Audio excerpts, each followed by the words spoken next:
ታቦት ሄዶ የሚያድርበት ምክንያት ሎሚ የምንወራወርበት ቀን የትኛው ላይ ወርውር? ዝም ብለህ ወርውር።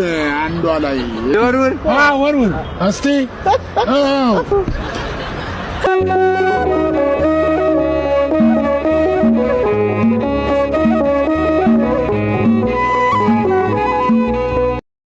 ሰላም እንዴት ናችሁ? የሉል እግዚአብሔር ሰዎች እንኳን ለብርሃነ ጥምቀቱ በሰላም አደረሳችሁ። ብርሃነ ልደቱን አልፈን እንግዲህ ለብርሃነ ጥምቀቱ ዋዜማ ላይ እንገኛለን። የከተራ ዋዜማ ማለት ነው። ነገ የከተራ በዓል በሰፊው ይከናወናል።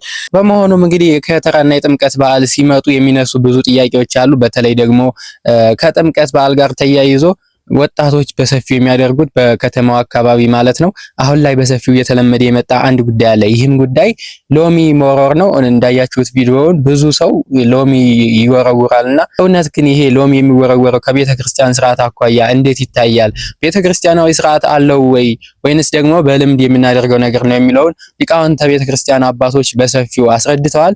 ይህንንም አስመልክቶ እንግዲህ ብፁዕ አባታችን አቡነ ኤርምያስ በሰፊው ማብራሪያ ሰጥተውበታል። ይህንን የአባታችን መልእክት እስኪ አብረን ሰምተን እንመለስ። ጥምቀት ማለት ይዘቱን ሁሉ እንዴት እንዳለስለቀቀ ነው።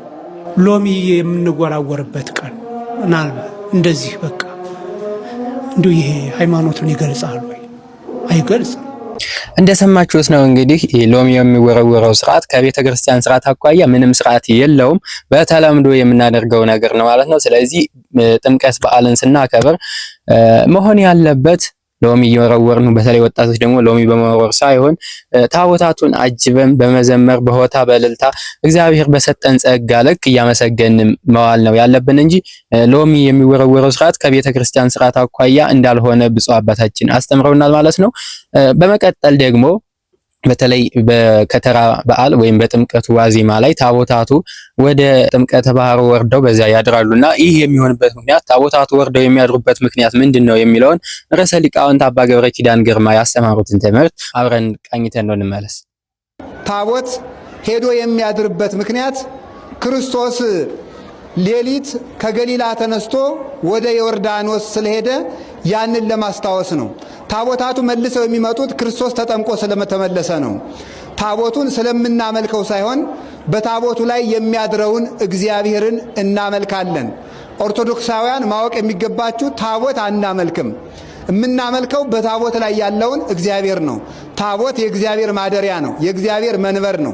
የእግዚአብሔር መገለጫ ነው። የክርስቶስ የሥጋውና የደሙ መሰዊያ ነው እንጂ ታቦት አምላካችን አይደለም። ስለዚህ ተመልከቱ፣ ክርስቶስ ሄዶ ከገሊላ ወደ ዮርዳኖስ ሄዶ እንዳደረ ሌሊት እንደሄደ ታቦታቱ ሄደው ያድራሉ። ክርስቶስ ለምንድን ነው ከገሊላ ተነስቶ የሄደ ስትሉኝ፣ ገሊላ በእስራኤል በጣም የተናቀች የደሃ መንደር ናት። የማያውቁ ሰዎችና ያልተማሩ ሰዎች የሚኖሩባት፣ በሀብት የተናቁ ሰዎች የሚኖሩባት፣ በዘርም የተናቁ ሰዎች የሚኖሩባት ናት። ክርስቶስ ከገሊላ ወደ ዮርዳኖስ መሄዱ ከንቀታችሁ ነፃ ላወጣችሁ መጥቻለሁ ብሎ ነው። ንቀታችን የተወገደበት፣ ሁላችን አጋንንት ንቀውን በእግራቸው ጠቅጥቀውን በእሳት ጥለውን እንኖር ነበርና ዛሬ የሁላችንንም ንቀት የተወገደበትና ክብራችን የተመለሰበት ቀን ነው። ስለዚህ መድኃኔዓለም ኢየሱስ ክርስቶስ ከድሆች መንደር ተነስቶ የሄደው ከድህነታችሁ ላወጣችሁ መጥቻለሁ ብሎ ነው። ከደንቆሮች መንደር ተነስቶ የሄደው ከድንቁርና አውጥቼ ጥበብ ልሰጣችሁ መጥቻለሁ ማለቱ ነው። በዘር ካልከበሩት ሰዎች ተነስቶ መሄዱ ሁላችሁንም ከሰማይ ዘር ልወልዳችሁ ከማይጠፋ ዘር ልወልዳችሁ መጥቻለሁ ማለቱ ነው። ከዚያ በኋላ በዮርዳኖስ ሄዶ ተጠመቀ። ዮርዳኖስ አንዱ ከአርሞኔም ተራራ የሚነሳ ምንጭ አለው። አንዱ ሶሪያ ድንበር አካባቢ ዳን ከምትባል ከተማ የሚነሳ ምንጭ አለው። ክርስቶስ ሁለቱ ምንጮች ከሚገኙበት ቦታ ላይ ቆሞ ተጠምቋል።